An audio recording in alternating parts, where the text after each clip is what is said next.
Hi, as folks are joining, we're just going to keep waiting for others for one more minute.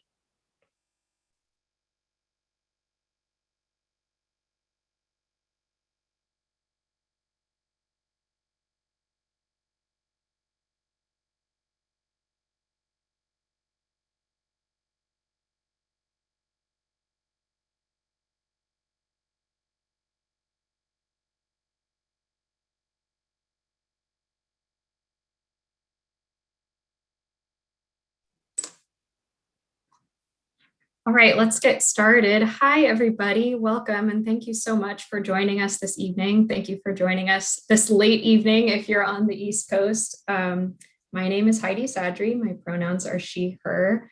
I am a member of the leadership team of the Seattle chapter of NIAC. I'd like to welcome you all, and we're so glad to have you here. As we get started, I want to let everyone know we're recording this event and we're also broadcasting it live on YouTube. So there will be a recording for anyone who couldn't make it this evening, can come back and watch again later. I'm also glad to let you know that we're planning a follow-up event to this in the spring once we have a little bit more information. So stay tuned.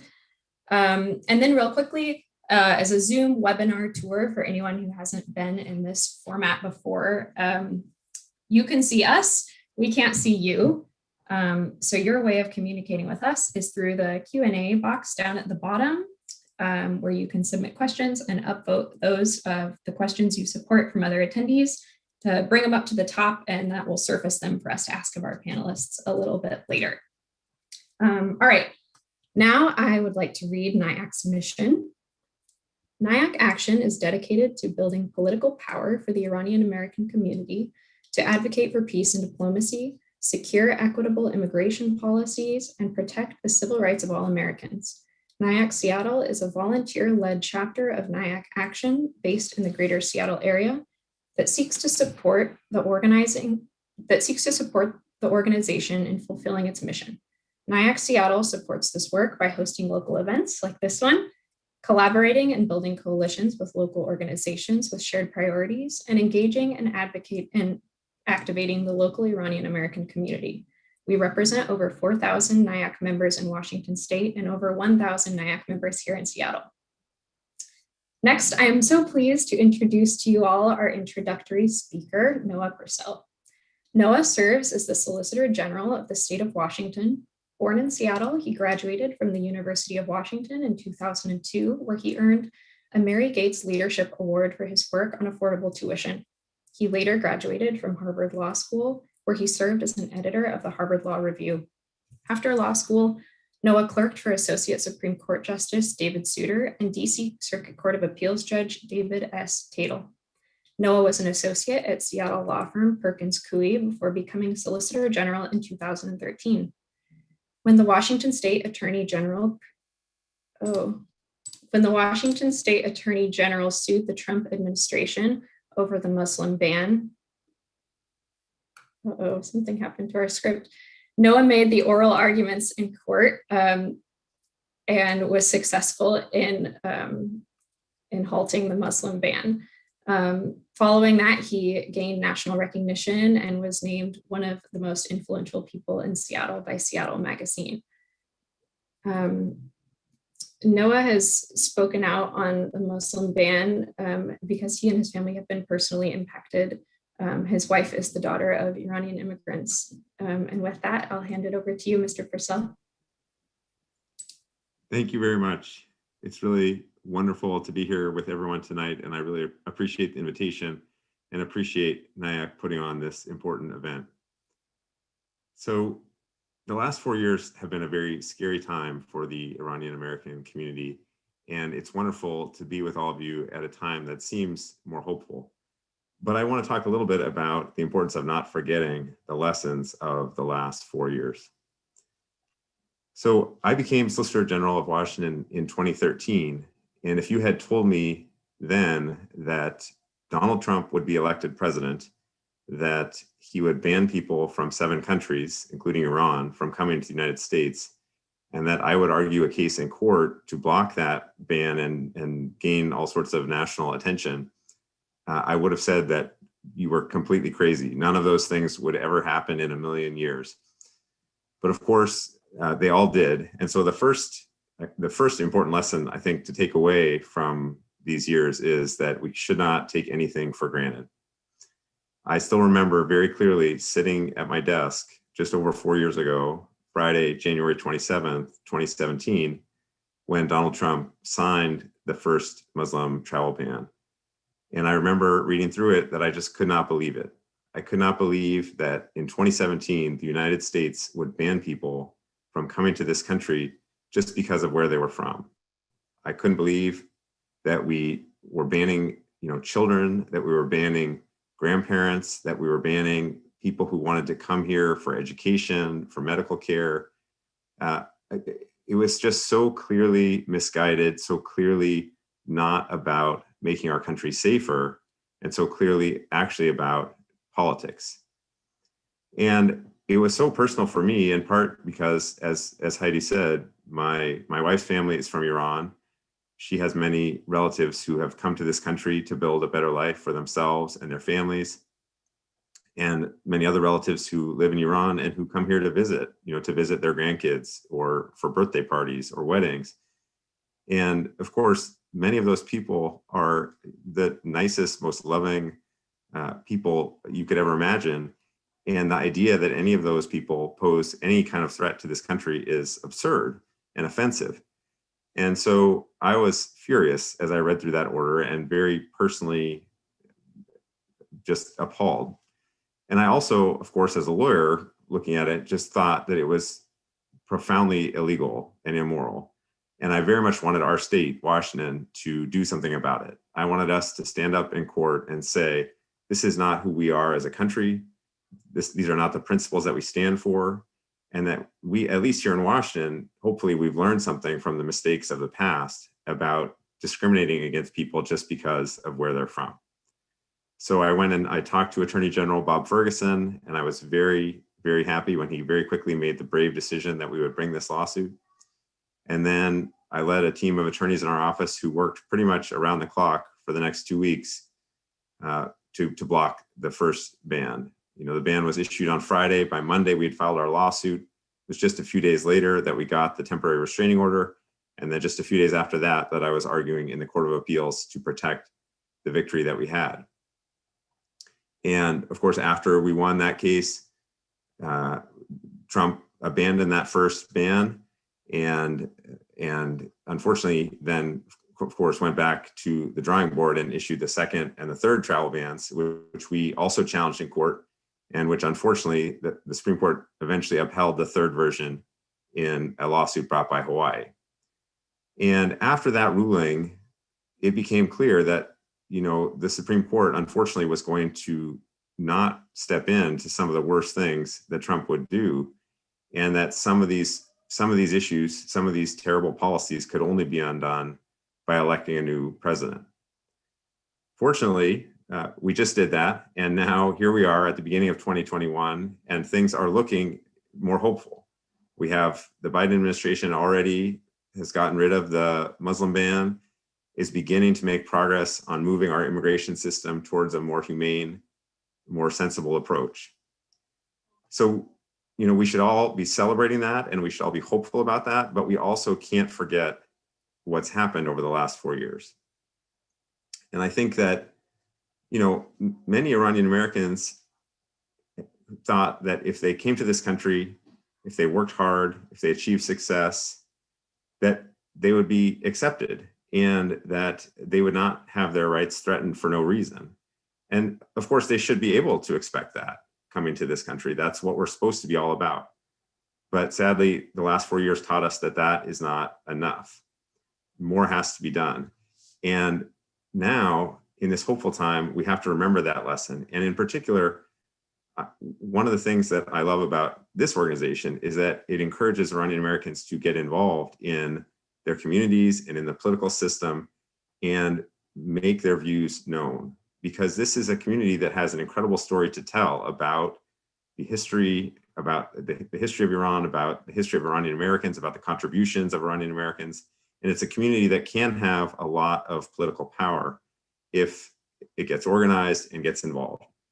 And so I hope that the lesson from the last 4 years that people will really remember is that we cannot take any of our rights for granted. The Iranian American community cannot take any of the rights that it has attained for granted, and neither can any community really in the United States. We all need to stand up and protect our legal rights. And so it's wonderful to be part of a panel that's all about, knowing your legal rights, knowing how to stand up for them, and knowing how to get engaged and involved. So with that, I think I'll wrap up a little bit shorter than 10 minutes. No one has ever gotten mad at me for talking too little. And so I will wrap up, but just say that I'm very honored to be part of this. I'm very appreciative to NIAC for putting this event on, and I look forward to remaining engaged. And I know that our office very much looks forward to remaining engaged with this community to protect the rights of Iranian Americans and all Americans going forward. Thank you all so much for having me, and it's a real honor. Thank you so much, Noah. Thank you for being such an amazing advocate and ally for our community over these past several years. We really appreciate it. Next, let's start moving towards the panel portion of our evening. First, I'll introduce you to our panelists, and then each of them will give a short introductory talk, and then we're going to move into our Q&A. First, I'll introduce you to Tanya Feckery. Tanya is the Director of Student Legal Services at the University of Washington and runs her own solo immigration practice in Kent, Washington. Tanya is also the Legal Clinic Chair of the Middle Eastern Legal Association of Washington. She's fluent in Farsi and has specialized knowledge of legal and policy issues impacting our Iranian American community. Tanya graduated from Seattle University School of Law and has dual undergraduate degrees in political science and law, societies, and justice, and a minor in diversity studies. Previously, Tanya has worked as an ESL teacher and citizenship instructor for the Refugee Resettlement Office in Seattle, served as a clerk for the Attorney General's office, and completed externships with Northwest Immigrant Rights Project, Catholic Community Services, and Unemployment Law Project. Tanya completed a Spanish immersion program in Guatemala and taught English at Utalan Spanish School. She has also worked as a senior staff attorney for Catholic Community Services, where she represented low-income immigrants and refugees. Tanya has organized and hosted multiple free citizenship and DACA workshops with community organizations and the Office of Immigrant and Refugee Affairs. Tanya was born in Tehran and immigrated to the United States with her family towards the end of the Iran-Iraq War. As a first-generation Iranian American, Tanya has long held an interest in serving her community and advocating for the disenfranchised. Tanya's dual connection to Iranian and American cultures has fostered in her an incentive to practice immigration law as a means to support all immigrant communities. Tanya, I'll pass the virtual microphone to you now. Thank you, Heidi. Good evening. I want to thank the Seattle chapter of NIAC Action for putting this event together and for giving all of us here an opportunity to be part of this very important conversation. I also want to give a quick shout out to my mother, Fadi Bashandapur, whose birthday is today. I want to wish her a happy birthday and thank her for all the sacrifices that she has made for our family. I want to first acknowledge that although I was asked to speak about the legal implications of Biden's recent proclamation to repeal the Muslim ban, I more importantly want to make clear that my connection to this topic runs much deeper than what any title or status could ever begin to convey. First and foremost, I'm an Iranian national, born in Iran during the time of the war and raised in the United States. My family and I have been through the US immigration process and have experienced the heartache of being separated from our loved ones. Our most memorable moments were spent in Iran during our summer vacations. There's no joy in the world that could ever equate to the rush of excitement and peace I would feel when I entered the Mehrabad airport in Tehran and could see the 40 to 50 family members and relatives standing on the other side of the gate, waiting to embrace us with the kind of love that we could never find in the US. There's also nothing more painful than having to go back to the same airport to say goodbye to your loved ones and to the country that was ripped away from you. The most important thing our community asks to have never be taken from us again is this feeling of joy and peace. The joy to embrace our family members in Iran or in the United States, to cook delicious recipes and argue about whether we have enough khoresh and various dishes on the dinner table, to read poetry, and to argue politics. Let's be real, there's no Mehmoni where all the above doesn't take place. When my grandfather passed away back in 2013, I received my law degree shortly after and began working on expediting my grandmother's immigrant visa case so that she could get the 24-hour care she needed for my family and I. The day she arrived at SeaTac, the 3 years we took care of her before she passed away, there are no words that could even begin to describe my gratitude of being able to spend those meaningful years with my grandmother.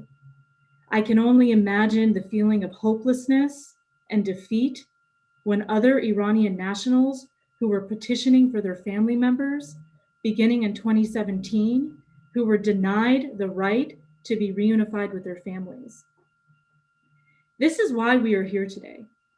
We are here to talk about why so many Iranian nationals were denied the right of entry to the United States because of their Iranian nationality. Although a majority of Iranians in Iran are Muslim, we must also recognize and acknowledge the other religious minorities, Baha'is, Christians, Jewish, and Zoroastrians, who were also impacted by Trump's administration's discriminatory policies. Despite religious differences, we are all Iranian, and we must come together to ensure that something such as the No Ban Act gets passed so that no other president will be able to inflict this degree of pain on our community or any other immigrant communities. The first edition of the Muslim ban came into effect on January 27, 2017, after former President Trump had made a campaign promise to impose a Muslim ban. 3 versions of the Muslim ban were halted by the courts. Yet on June 26, 2018, the US Supreme Court allowed Trump's ban to continue in a 5-4 decision. The majority's argument hinged on the waiver process that was included in the 3rd version. There were 3 criteria to be able to receive a waiver from the ban. 1, a denial would cause undue hardship. 2, entry does not pose a national security or public safety threat. And 3, entry is in the national interest. Between December 2017 and October 2018, 24,584 individuals were rejected for failing to prove undue hardship or that their entry was in the national interest. This is contrasted by only 24 rejected applicants who failed to meet the national security standards. While Trump's administration implemented this Muslim ban as a way to defend the US against terrorism, crime, and extremism, most of all visa applicants were rejected by the other prongs set out by the waiver. Iranians were the most heavily impacted group by the ban, accounting for more than 49% of visas rejected. According to the calculations from the State Department from March 31st, 2019, the overall waiver rate for all impacted nationalities was just 5.1%. 440 of those waivers were granted to Iranian nationals, resulting in 279 non-immigrant visas and 161 immigrant visas dating back to December 8th, 2017. So what is the significance of Biden's decision to repeal the Muslim ban? What does this actually mean for Iranian nationals moving forward? On January 21st, 2021, Biden's presidential proclamation 9645 repealed the Muslim ban, meaning that the Iranian nationals will now be treated the same as any other visa applicant from any other country. Waivers are also no longer needed. Biden's order also requested that the State Department provide him a report in about 45 days. In this report, Biden is requesting the following information: the number of cases that have been denied due to the Muslim ban, the visa applications that are still being processed, and the number of visa applications that are in administrative review. Biden also requested a proposal to how or if the State Department could reopen these immigrant visa applications that were denied due to the Muslim ban, if it would be necessary to charge filing fees, and potentially develop a plan to expedite the consideration of those denied visa applications. But we have to understand the parameters here. Biden's order did not order the State Department to begin adjudicating visas. US embassies or consulates are not able to immediately schedule all affected applications for visa interviews that were denied due to the Muslim ban, or whose eligibility for a waiver is still being evaluated, or those who were not eligible for a waiver. Biden's order is only requesting that the State Department report these figures, develop a plan to review those denied cases, and recommend proposals that could alleviate the damage that was caused by the previous administration. So the question many community members are asking now is, well, can we get visas? And the short answer is no for immigrant visas. This is because Presidential Proclamation 10014 is still in place until March 31st of 2021. This proclamation does not allow embassies or consulates to issue immigrant visas or green card visas to any visa category who's subject to this proclamation. So that's parents of US citizens, spouses of legal permanent residents, adult sons or daughters of US citizens, siblings of US citizens, anyone with an EB1, EB2, EB3 immigrant visa, or diversity lottery winners. So emailing the consulate or the embassy at this time to try and get an interview because you had your visa application denied before or on April 1st, 2021 is just not realistic because again, they don't have the authority to issue visas at this time. So most people are really just gonna have to wait. They're gonna have to wait until April 1st, or they're gonna have to wait until the Presidential Proclamation 10014 is lifted. So my advice and recommendation for the community is, yes, we should be excited. We should be very excited that the Muslim ban has been repealed. But we also really need to manage our expectations. The State Department has stated to Al Jazeera that we do not expect to be able to safely return to pre-pandemic workload levels until mid-2021 at the earliest. So although we hope that Biden will remove the Presidential Proclamation 10014, we're just not sure when that will happen, whether that's April 1st or later. As an Iranian national, I want nothing more than to see my community thrive in this nation. Biden's response by repealing the ban and stating, beyond contravening our values, these executive orders and proclamations have undermined our national security. They have separated loved ones. They've inflicted pain that will ripple for years to come. They're just plain wrong, is the type of validation our community needed to hear.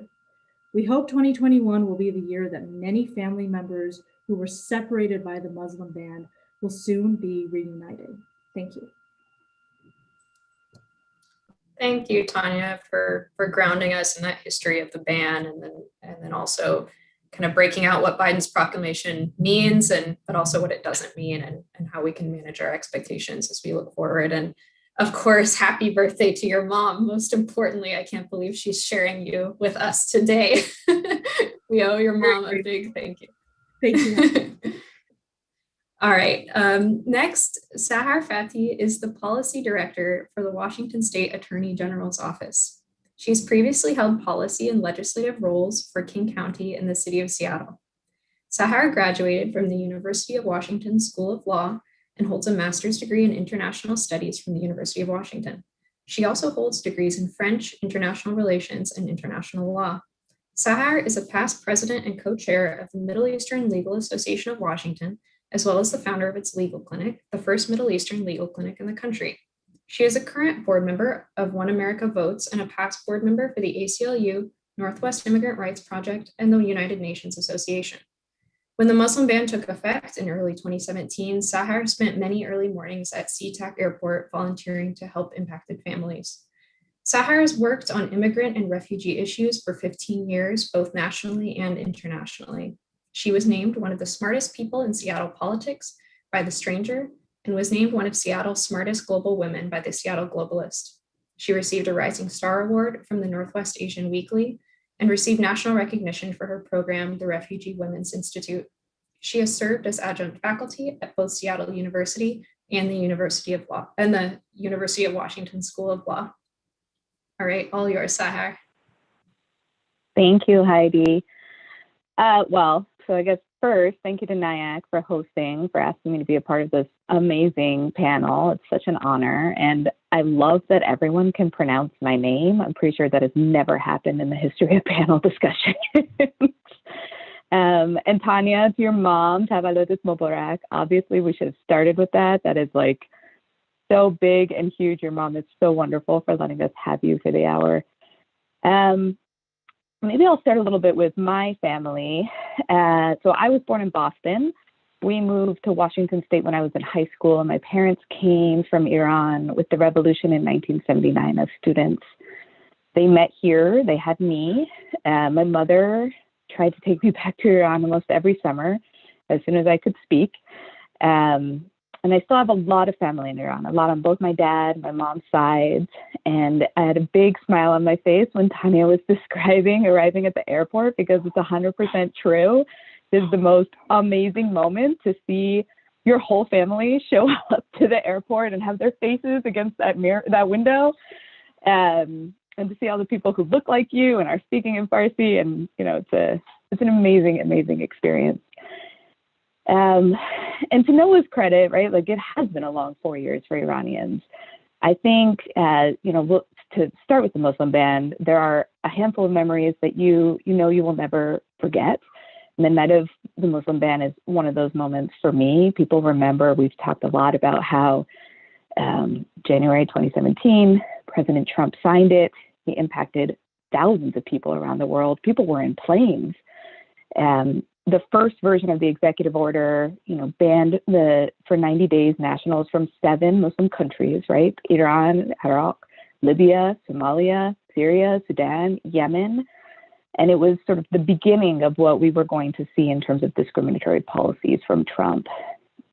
I think what I really remember is the mobilization of the public, right? I remember exactly where I was when people began boarding public transportation here on light rail in Seattle to go to SeaTac Airport. It was a ridiculous number of people. They had flooded light rail. And I remember my phone blowing up, right? Because I had family in the US who knew I was an attorney. And it didn't really matter that I wasn't an immigration attorney. They just knew I was an attorney, so that was enough. Little law humor. From friends, from people from when I created the legal clinic for Mila, literally anybody who had ever had my phone number was calling because they had family in the air, they had family coming in 2 weeks, and they didn't know what to do. And I think probably like most of you, when I read that first iteration of the executive order, even though I was born in Boston, I felt, I think, really what it meant not to feel safe, what it felt like to be born here. And, many of us who were born here have always felt like other, but to really feel other, to feel like I really just wasn't wanted at all. And neither was my family, and neither were the people I loved. Many of us have both an Iranian passport and an American passport, and it just felt very targeted. And so that was sort of the experience of the Muslim ban. But I want to remind people a little bit of context, that this wasn't new. And I want us to think through systems a little bit, right? That the patterns of what we have seen in history, right, with the United States and Iran. Many of you probably remember the Obama administration, who allowed visa restrictions on Iranians. In 2015, the Visa Waiver Program Improvement in Terrorist Travel Prevention Act, right? That act also erected discriminatory barriers for people across the U.S., people who are dual nationalities, tourists. And while that act was not an executive order by Obama, he probably could have vetoed it, right? And he didn't. Somalia, Libya, Yemen were added. And so we saw sort of the same countries that we have seen a few times now. And what I'd like to say, and what I'm trying to say here, is that NIAC was a great player there. They organized heavily. I'm not sure if you all remember that. I remember seeing NIAC updates every day when that visa restriction was going through. And I want to just say that it's really critical and important to have organizations like NIAC continuing to do this organizing work on the ground, to make sure that folks are in the loop, to make sure that folks really know how they're being impacted and what's going on. The other sort of moment that I want to talk about from the last 4 years was when I first started here at the Attorney General's office. One of the first things that happened was the Iranian border crisis in Blaine. And so Blaine is on the border between Washington State and Canada. Over the course of 48 hours, we had over 270 people, many of whom were Iranian, many of whom were American citizens or LPRs, legal permanent residents, were stopped, held for secondary screenings, held for more than 6 hours, up to 12 hours, denied access to medicine, questioned about their relatives. This was a moment where, again, my first phone call was actually from NIAC. It was one of the folks who's on the call today who called me very early. I don't think it was early where she is. it was very early here on a Sunday, telling me what was going on. And by that point, folks in Seattle had really figured out what to do, right? We had figured out how to organize. By noon, we had a phone call with every sort of major congressional office, all of the legislators, and all of the Iranian advocates to make sure we knew what was going on. And that was very impressive. And the Attorney General, for what it's worth, this was a really important issue for him. He monitored it very closely. He asked for daily updates, and just sure that this is something that continues to happen, regardless of administration. So, yes, we are now at this incredible moment in history. We have a new administration, a Biden administration. It's exciting to think about that opportunity to undo the hate. It's inspirational to think about how people organize to turn out voters and that the country may really be ready for change. And to just remember that these issues have existed in both Republican and Democrat form of government, that the Iranians are doing better at organizing. We could still be doing more. And I think that is where I'd love to focus some of the conversation tonight about how we can continue that organizing to make sure that next time that we are being proactive and organizing together, working together to find those common touch points that unite us. Tanya touched on this, right? The Iranian community is not homogenous. There are so many different religions, different experiences of being Iranian, and that is what makes us beautiful. And it's also very easy to disrupt our success in organizing by focusing on those differences instead of what we can do together as Iranians for a whole.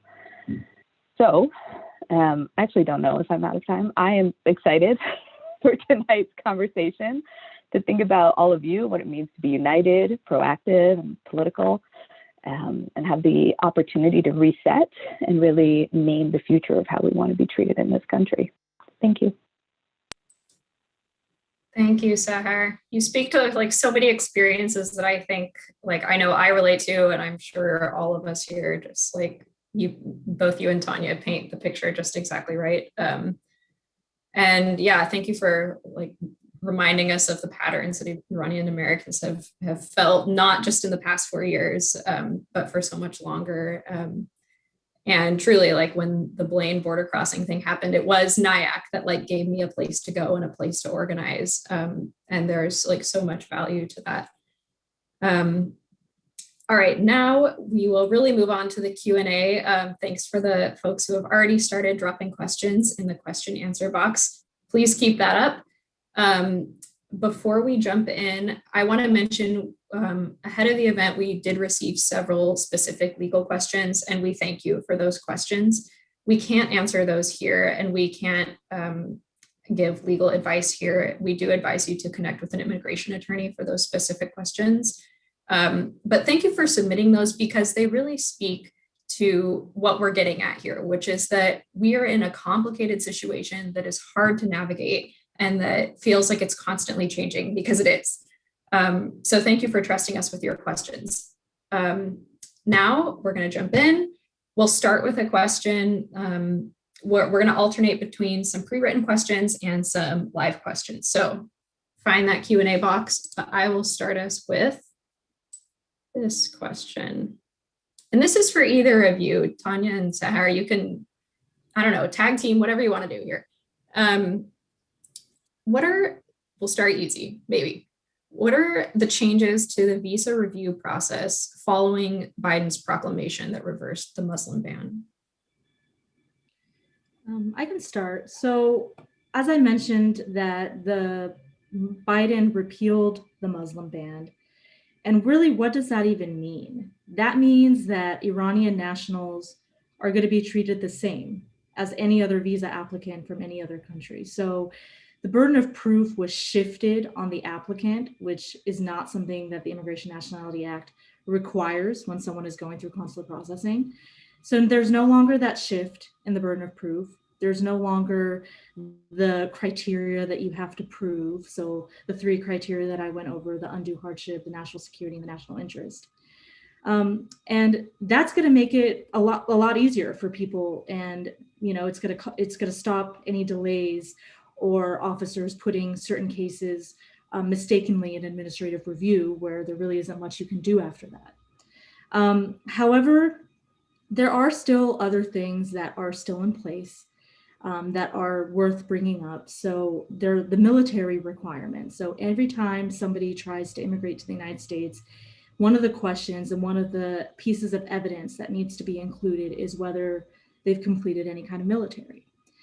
And there's a 2-year mandatory military service that Iranian males over the age of 18 have to complete.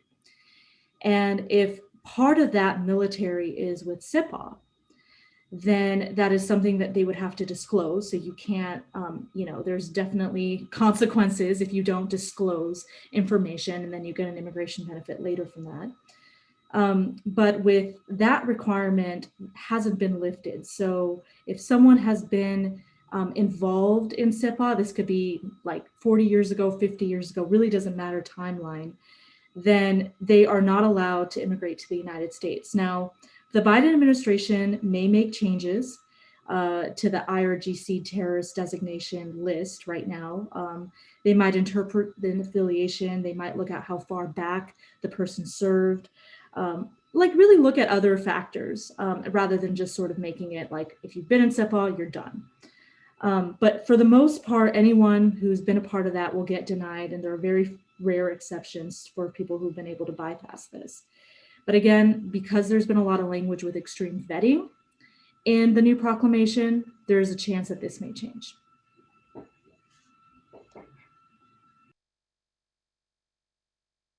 I don't have much to add. I think just, being cognizant of the fact that a lot of these things are also subject to plans that the Biden administration has requested, right? We don't know what that looks like. We haven't seen the plans. We don't know how they'll be vetted.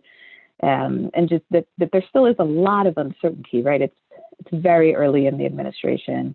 There's a lot of room to really still advocate. And I think it was Tanya who said earlier, right? This is just the beginning of the conversation. Mm-hmm. Okay, here's a good question.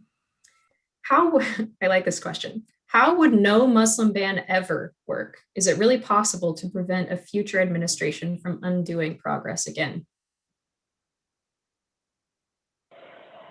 That is a $1 million question, right? I think that is the point, the aspiration of the No Ban Act, I think, which is, if you haven't been tracking, as an impressive 200 plus co-sponsors, like 400 organizations have signed on. NIAC has been advocating very strongly on it. Part of what I sort of hear behind that question is that maybe we prevent bans, but that the next iteration could be something else. And I think that is possible, right? That is sort of the point of looking back at history, that it could be something different that happens. We don't know what immigration reform will look like. We don't know what security measures might be considered in the future. We don't even know what the future of Iran-US diplomatic relations is. And a lot of those seem to have impacts on what domestic policy looks like here for Iranians. I think if I were to reframe and maybe a bit more, I don't know if optimistic is the right word, but just so that we don't lose complete hope in my sort of, analysis right now, it is that really, I think it is the organizing that folks are doing right now together with community, with Iranians, but also with other communities, that allows us to sort of develop that political front so that if something else does come forward, we are ready and we don't have to predict it, right? We don't have to be ready for one version of a No Ban Act, right? But instead, we are ready for anything because we have power in numbers. And that is really the whole, this sort of concept of allying across movements, right? As we think about, even if you just looked at immigration, right? If you ally with other asylum seekers, refugee advocates, if you ally with the undocumented, right? Dreamers, that sort of joined rhetoric and that joint voice brings a lot of power to the table when we all say this immigration system is not working. And then beyond that, if you sort of think about communities of color in general, right, and the sort of othering that really, sort of plays out in a lot of these policies. I think a lot about when the border crisis happened with Blaine, when we were organizing that press conference, there were the people who showed up that you maybe didn't see on the screen behind me, like behind all the cameras. We had Asian advocates, we had Latino advocates, we had people who knew across the board that this united all of us, right? That even though the lane issue didn't matter like immediately for people who were organizing against the detention center, that really we were all organizing for the same thing. I just want to add that whether you're an invited or uninvited guest to any space, recognize that your being an ally is extremely important, not just for the people that you're supporting, but you're also making yourself visible so that they in turn will support your community. I mean, I think that, Dr. King says injustice anywhere is a threat to justice everywhere. And I talk a lot about mobilizing our community, and I think that that's really key and that's really important. But like Sahar had said, a lot of the people that showed up were not Iranian, but they felt the need to say something. They felt the need to say, look, at any point in time, that could be us. And we're struggling with issues that are impacting our community. And when that happens, we better show up. Mm-hmm. I love that. Yeah. Like the broader the coalition tent, and to show up for each other. Okay. Next question. This is similar to one we got in the chat, so it's a good one. What is the status of people who are being considered for waivers for getting a visa? And this is actually like 3 questions in one. I tricked you. And what about people who were previously rejected or denied based on the Muslim ban? Do they need to reapply? So right now, I talked about the parameters of this proclamation 9645 and the fact that there's a report that's going to be coming out within 45 days. So really now we're hoping to get that report. We're hoping to get the figures. We're hoping that there's some kind of plan in place where people don't have to pay the visa fees. Maybe their applications will be expedited. Maybe they'll have virtual conferences to attend rather than in person. We don't know. Okay, so at this point, for those who got their visas denied and they're still waiting, what the Department of State is basically saying right now is until this report comes out and there's more guidance, applicants who were denied due to the Muslim ban and were determined not to qualify for a waiver before January 20th of 2020, they need to submit a new application. So that would include the DS-260 immigrant visa application, which there's an invoice, so there is a visa fee, there's an affidavit of support fee that needs to be paid. On the other hand, applicants whose eligibility for a waiver is still being evaluated, or who were determined not to qualify 1 year before January 20th of 2021, those folks may be able to resume processing of their fees without submitting any new filing fees at this time. So please note that you can't contact the embassies requesting that your case be reopened. That's, of course, anybody's right. You can contact the embassies or consulates whenever you want. But keep in mind that at this point in time, today, February 22nd is when we're having this event, we're still waiting for that report. And because of the Presidential Proclamation 10014, if you are subject to that proclamation, just please remember that even if you get an interview, the embassies or consulates are not going to have the authority to issue any immigrant visas at this time.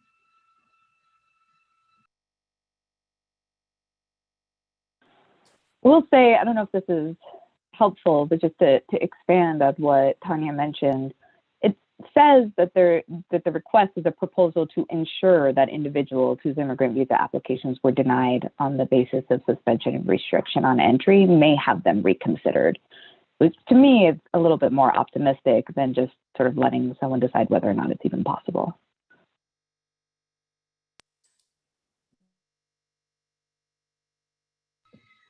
I do want to say one really quick thing is that if you are a diversity winner, a lottery winner in the year 2017, 18, and 19, There's an exception to those winners. There is no diversity visa after September 30th of the fiscal year. So for those applications that were denied due to the Muslim ban, so just for diversity lottery winners for those years, I don't believe that President Biden will have the authority to get the State Department to reopen those cases. So I think there's just one caveat and exception I wanted to mention.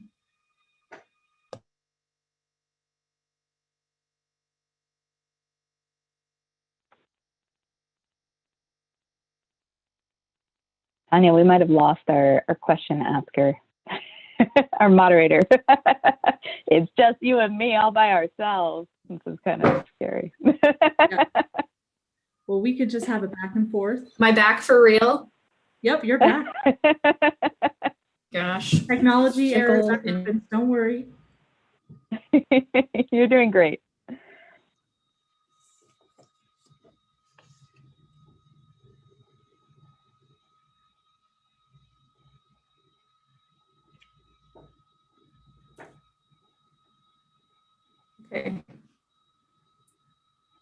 Okay, I'm trying that question again. Sorry if you answered while I was gone.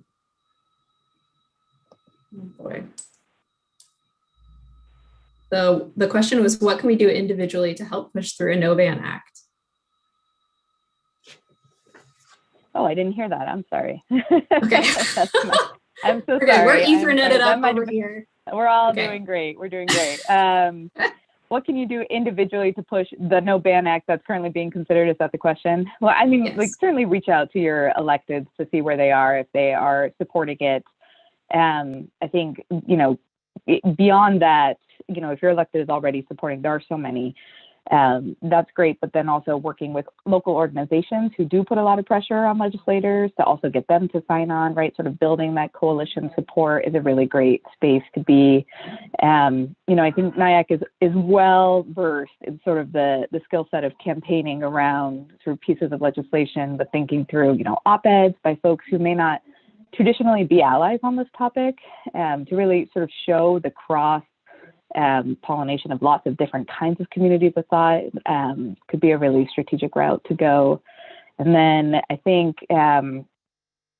making sure that you are, you know, if you haven't already called, so if you don't have an elected official who's supporting, sort of really rallying and organizing your community, who that elected is supposed to be held accountable by, to get them to continue to put that pressure. And Mariam is right, this recommendation of you know, signing up for your local NIAC action chapter is maybe not perfect space for me, not as a NIAC employee, to say it, but I think it's a good idea to help put pressure on representatives. I don't know, Tanya, if you had other ideas. I think one thing that's also just really important is not everyone knows the impact that the Muslim ban had on our community. And I think that that's something that we need to also consider. What can we do to mobilize and educate others on who are Iranian Americans? And it's a really difficult, you know, two cultures to sort of balance and sort of coexist, because, you know, there's this notion of expectations of what it's like to be Iranian, and then there's, like, you know, what it's like to be American, and we're sort of this hybrid identity, and we're all just trying to figure out where we belong. But we all need to be really proud of our background, and we all really need to be proud of being Iranian, and we need to keep our language and culture alive, and we need to share that with the world, especially with people here in the United States. We need to really make sure that we are making it clear to them that, yes, like we are patriotic. We do see this country as a place that we do want to feel belonged, but there are times where we don't feel that way. And what can we do to start those conversations and dialogues so that we can sort of make more people our allies, so that we have not just our community rely on, but people who are outside of our community. I think education is a huge thing. Nowruz is coming up. One thing that I always make sure to do is I tell everyone at work about Nowruz. I tell everyone about the Sofre Hafsin. You better believe it, of course, because it's that type of tradition and culture that I want to bring forth, so that people know, like, you know what, like, yeah, she speaks English, she seems like she's one of us, but she comes from somewhere else and she wants to bring that to us. Let's honor that. And when other of my coworkers and colleagues have different backgrounds and they share that, it just puts more of a human face to that, and I just yearn to learn more about their culture. So I think we really need to do a better job as a community to not try to act like we're just so assimilated and so Americanized, but really like be proud of our Iranian heritage and share that. I just 100% agree, Tanya June. Like, seriously, I think if Noah's still there, he would probably agree that like one of the first emails I sent to all staff was, this is what Nowruz is, and let me walk you through it. And I don't know that they welcomed it, but they got there regardless, because you have to do all those things. I tell our daycare, I buy like books, children's books about Hafsin and Shabi Alda and whatever, all the things, because it matters. It really makes a difference. People remember, and then later, like when the Iranian border crisis happened, so many people came to me and said, I remember the number of times you've posted on Facebook about all of these holidays, and it really reminded me that I knew somebody personally impacted by this, and that is why I am showing up. If I could just add one thing on that, please. As someone who married into the Iranian American community, growing up in this country, the only images you really get of Iran, if you don't know someone from Iran, are really negative images on TV and in the media, right? And so, it was so eye-opening for me to meet my wife and her family, and to meet all these, it sounds so obvious, and it is obvious to Iranian Americans that it's just the idea, for example, that there are more than one religion in Iran was completely foreign to me as an American high schooler, and I'm sure is foreign to most Americans who don't know an Iranian.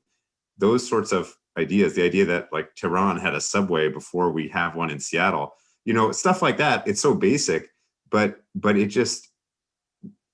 it's really important, I think, to make Americans more readily understand that Iran is not just the images that they see on TV from the 70s and 80s, that it's a very complex, very modern country, and that so I guess I would just say, it is so important to reach out to people, because when people realize, oh, I know this person, I know that person, this is affecting them, that is not fair, that is a person I like, that is my neighbor, that is my dentist, that is the attorney I worked with, that is whatever.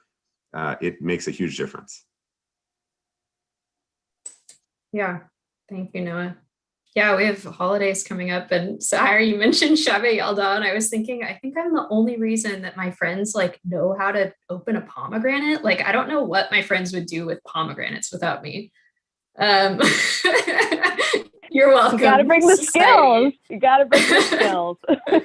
From all Iranians to you. Okay, we started getting at this, but this might be our like second to third last question.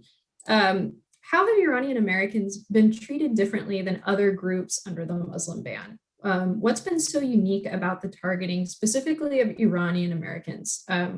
What are the implications of that now, even after the termination of the Muslim ban? Yeah, well, and I think Tanya touched on this a bit, right? Iranians were the most impacted by the Muslim ban by far. I've seen the statistics that over 30,000 Iranians were impacted. That Iran used to be the 11th leading country of origin for international students, and after the Muslim ban, it dropped to half the number of student visas that were granted to Iranian students. So we felt the brunt of it. I think a little bit about also compounded effects, right? In addition, we had a lot of sanctions. We had a president who said he was going to bomb our cultural sites. We had the Iranian border crisis, right? I think there was just a lot happening that really meant, and I say this knowing that everyone sort of has their own lived experience in this country, and we really probably shouldn't play oppression Olympics and who is sort of suffering the most. But it certainly felt very targeted, and I think it felt like a lot of sort of adding on and piling on. And a lot of what I think about sometimes is that it often feels like the people being punished are our families in Iran, and not the government, right? Which I think is what the United States is trying to do, but then often has the impact on all of the people that we love who don't really have a lot of say in what's going on. And so, yeah, I think maybe I don't know, Tanya, if you have more to add there. I mean, I think it's worth noting, like I had mentioned, 49% of visas that were rejected were Iranian nationals. Just to break that down a little more, these are figures that NIAC has provided. So whenever we do in-district meetings, this is what we want to present. So from December 8th, 2017 to March 31st of 2019, so just that time period alone, Iranians accounted for 23,495 out of 36,783 non-immigrant visa applications that were subject to the ban, 10,441 out of 23,493 immigrant visa applications. So when you add those together, half of those visas are Iranian nationals, okay?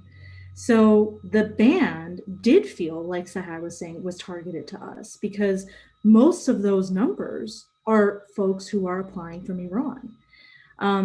And like I mentioned, very few number were not qualified. They didn't qualify for the waiver because of national security. Most of folks that were not able to get those waivers was because of undue hardship and national interest. And the Immigration Nationality Act has never created this type of waiver process. And given that all of the nationalities combined, only 5.1% actually got waivers, that's why we call it a sham. And, you know, and you got to be careful about sometimes, you know, that language, it can be offensive, but I think this is an audience that could, you know, appreciate that. That is really how we saw it. And we can't have something like this happen again. So yes, we have our plenary power. We have the executive branch that has all of this authority to, you know, do what they want when it comes to national security. But there's just some things that just really violate our democratic principles. And that is giving them power to discriminate someone based on national origin. They just can't do that. So this all needs to be language when we talk about immigration comprehensive reform, when we talk about what power we give to the executive branch. This is an example of what could go wrong when you don't pass something like the No Ban Act. So we better make sure that Congress does something to prevent any president from doing this again. Okay, our closing question is something that we've touched on a little bit, but I do want it to be the last thing on people's minds.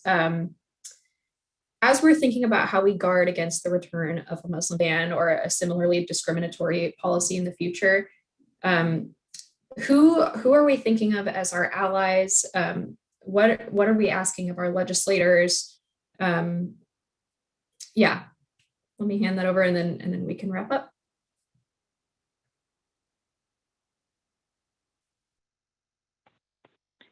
Sure. So I say sure, but it's really, you know, like the biggest question. So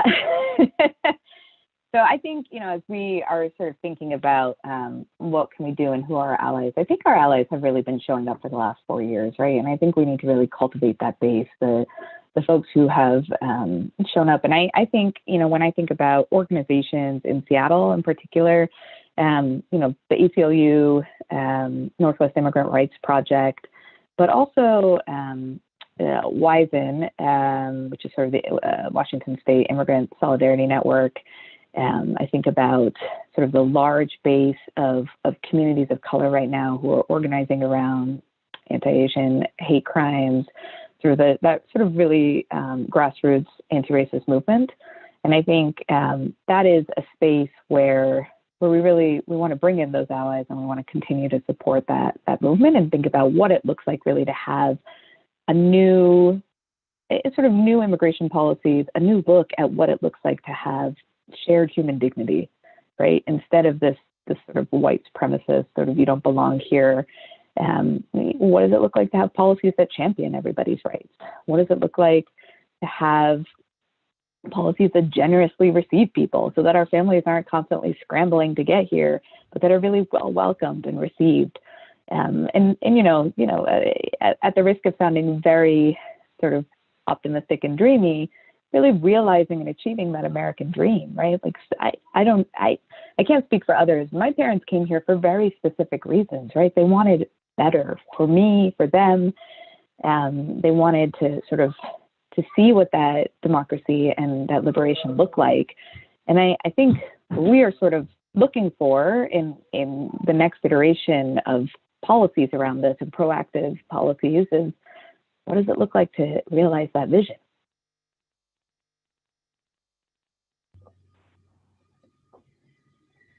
I think Sahar said it so beautifully. And I think that her and I, when it comes to like, you know, the collaborating with other groups who are also dealing with regimes that are not designed to protect their rights, they are also being oppressed. Those are our allies, okay? It doesn't matter what nationality they are. It doesn't matter what religion they are, their race, doesn't matter.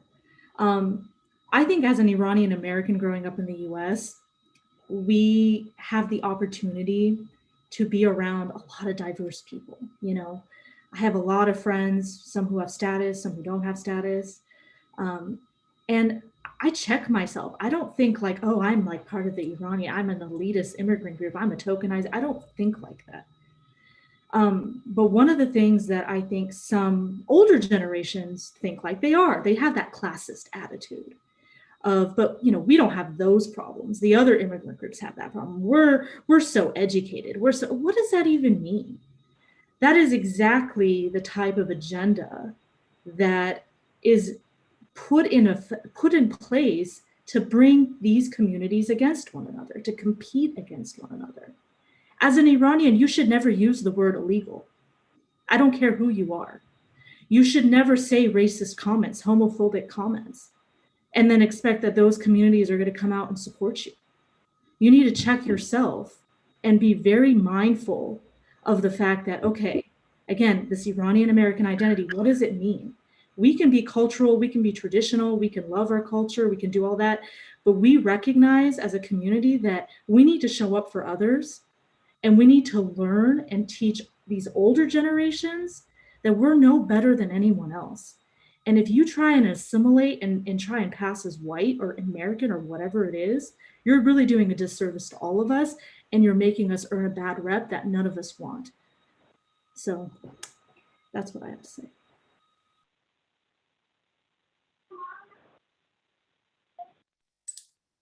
You unmuted, Sahar. Were you about to say something? No, that was an accident. I was trying to mute to make sure you didn't hear my 2-year-old, but now you can. Oh. Well, thank you. Just so brilliant. I'm just can't believe that I got to sit here and talk to you two and really you three this evening. So a huge thank you to our panelists, Sahar Fathi and Tanya Feckery, and our introductory speaker, Noah Purcell. And of course, a thank you to our audience for now sticking around with us a few minutes late. And now it's like the middle of the night, basically on the East Coast. The sun has set in Seattle. I want to invite you to share your feedback about this event, the content of this event with us, our Seattle chapter, by email. I hope somebody, if you don't mind, will post beautiful. There's our email in the chat. We can use that feedback as we shape our follow-up event in the spring. There are also a few great resources there in the chat that NIAC has generated. One is a letter to the State Department, and another is What's Next for Iranian Americans document. Those will complement the content of this, this talk really well. And then I just want to reemphasize one last time the importance of our community organizing. This is such a critical year and really a critical 4 years for our community and for advocacy. It's not a time to get comfortable. Now that Democrats are in control of the White House and have more control in Congress, this is our time to really stay engaged. And as both Sahar and Tanya just said, to build big, broad, powerful coalitions. And a great way to do that is to stay connected with your local NIAC chapter. You'll see the link for finding your chapter in the chat. I don't know which way I'm supposed to be pointing, but please sign up through that in the chat. And I'll leave it there. Thank you all so much for sharing this evening with us. And I wish you all a good night. Thank you.